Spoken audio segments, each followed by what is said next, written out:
Hi, Cynthia Robertson here.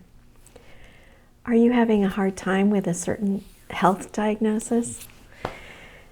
I'm here to talk today about a really difficult time in my life when I was very, very sick.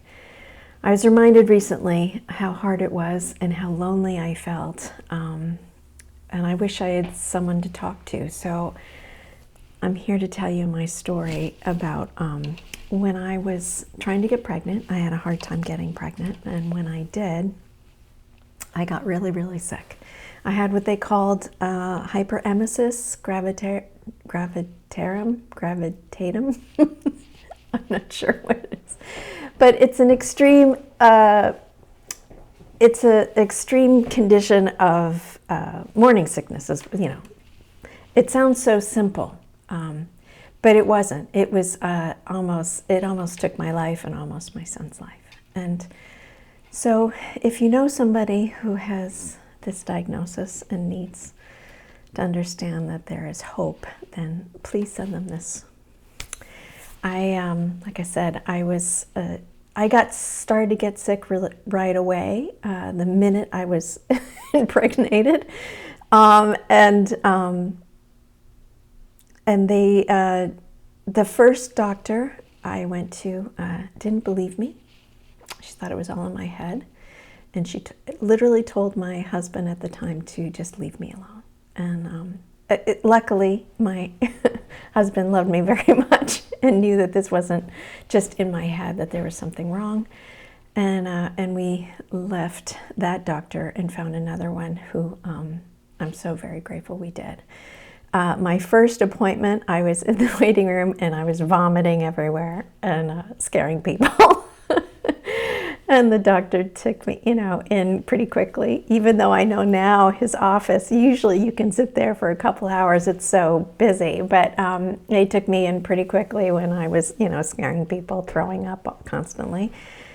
And he took one look at me, told me what it was, and told me he's admitted me to the hospital. And that was a long process of in and out of hospitals and constant bed rest for me.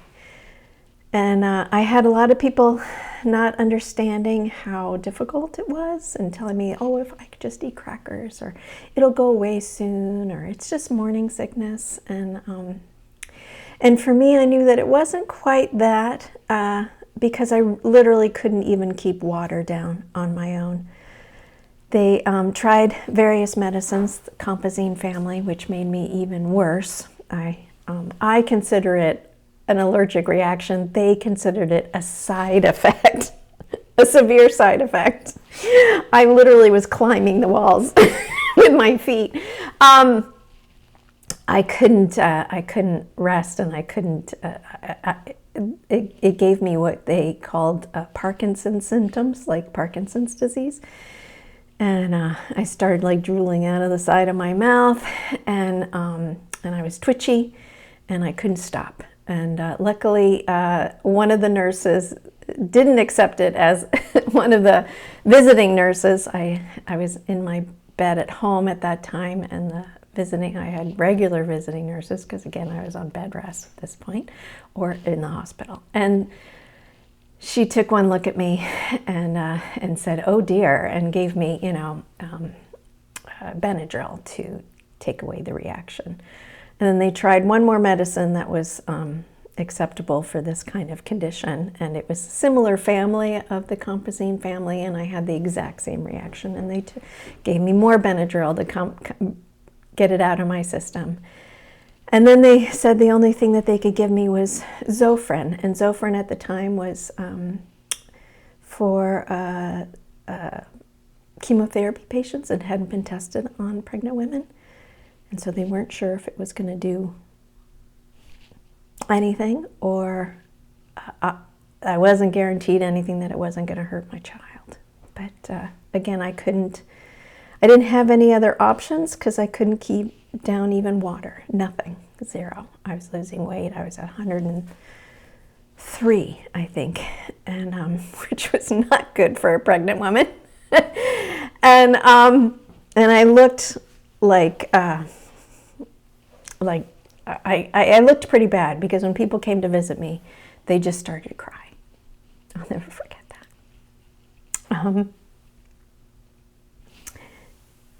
So Sophron helped me keep some food down. I threw up the whole time, all the way through. My never went away, all the way through delivery. And I have to say, I had a lot of help. And I had a husband at the time that didn't leave me alone, which I'm very grateful for, although I know now it must have been very scary for him. And I know he would have changed place with me in a second if he could. And I guess I want to also say, at one point I was what I think is a coma. I don't have any other explanation for the way I was feeling. I could hear everybody. I could feel their feelings, but I could not respond to them or let them know that I was okay. And I had a spiritual awakening at that time. If it makes sense or not, I felt that my higher God was talking to me telepathically and asking me if I wanted to come home or not. And I have to say, at any other time in my life, I probably would have gone home. I would have chosen to go. But since I had this little being in me, and I could not deny that this little being was separate from me, and that it had this little soul wanted to live. It had a joy of life that I knew wasn't mine. And I knew also, I don't think my husband at the time would have recovered very well if I had died from pregnancy. He would have lost his son and me, and I couldn't do that to him. So I said to this small voice, I'll stay. And I was promised that my baby and myself would be okay. And I have to say, even in delivery, when he was in distress, and again, I was vomiting through the whole thing. I was in distress, he was in distress, and yet he came out perfect. My son is now 26 and very healthy. And after all of the survival of that and dealing with the trauma of being so sick, and it took a while, I have to say, it took a while to recover from all of that and to process it. Some friends were not able to be there for me, and I was surprised by that, but they just couldn't do the hospitals all the time, and they thought that they were going to lose me, and they just couldn't do it. And yet other people who I thought didn't even like me were there for me. So you never know what happens when you're ill and who can show up and who cannot. And I needed to process all of that. And I just want to let people know that it's scary. And I got lucky. I know I did research afterwards about hyperemesis, gravidarum, and I know a lot of babies don't make it, and a lot of women don't make it through either. And like I said, not only did I make it, I thrived, and so did my son. So you're not alone. It is difficult, and for me it was very painful. I was in a great deal of pain, and because I had to have